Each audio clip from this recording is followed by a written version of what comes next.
একটা বেদের যদি 20,000, 30,000, 25,000 পৃষ্ঠা থাকে, তা সেই পুস্তকটাকে বহন করে নিয়ে যাওয়া সম্ভব না। তাই বেদকে 4টা ভাগে ভাগ করেছে, সেটা কিন্তু তেতার যুগে হয়নি।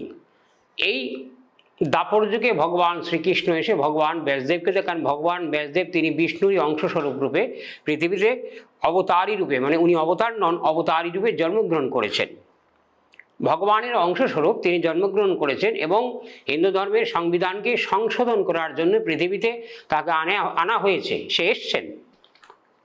তাই আমি এই ডিসক্রিপশনে আমি একটু পরে আসছি। এবার আমাদের হিন্দু জাতির ব্যক্তিদের প্রশ্ন করলে, কারণ আমাদের হিন্দু ধর্মের অনেক গ্রন্থ এবং সংস্কৃত, মূল হিন্দু ধর্মের যে বেদ, পুরাণ, উপনিষদ, 18টা উপনিষদ হিন্দু ধর্মের আছে। 18টা উপনিষদের মধ্যে এবং 18টা পুরাণ আছে। 18টা পুরাণের মধ্যে আমরা যে পুরাণগুলোকে ধরে থাকি, বিষ্ণু পুরাণ, গরুড় পুরাণ, বামন পুরাণ, ব্রহ্মবৈবর্ত পুরাণ, ব্রহ্ম পুরাণ, তারপরে গরুড় পুরাণ। তা এই প্রত্যেকটা 18টা পুরাণের মধ্যে এবং আমাদের এই খণ্ড বিখণ্ড এবং বেদের যে মূল যে সত্যযুগে বেদ ছিল, বেদের মূল শ্লোক ছিল 2 কোটি শ্লোক। তা 2 কোটি শ্লোক কি একটা মানুষের দ্বারা মানে মুখস্থ করা সম্ভব? অসম্ভব। কারণ পৃথিবীতে সে 3 বার জন্মগ্রহণ করে 3 বারও যে মৃত্যুবরণ করে, কারণ 2 কোটি শ্লোক সাধারণ মানুষের দ্বারা মুখস্থ করা সম্ভব নয়।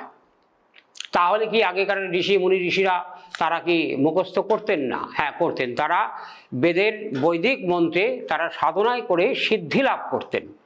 সাধনা করে সিদ্ধি লাভ করে দিব্য দৃষ্টির দ্বারাতে তারা দিব্য জ্ঞান অর্জন করতেন।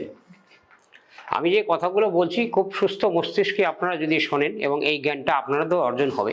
কারণ দিব্য জ্ঞানের দ্বারাতে সে বৈদিক আর বেদকে তারা মুখস্থ করতেন এবং বেদকে তারা সুস্থ মস্তিষ্কে তারা মুখস্থ করতেন। তদ্রূপ এই বৈদিকের মন্ত্রে আমরা দুর্গা পূজা করা হতো, কালী পূজা করা হতো এবং মহাপুরুষের পূজা করা হতো এবং ঋষি মুনি ঋষিদের বৈদিক যজ্ঞ করা হতো এবং বৈদিক সাধনা, এবং প্রত্যেকটা দেব দেবী দেবতা এ বেদকে মানে বেদকে বেদের উপর আস্থা রেখে তারা সাধনা করতেন।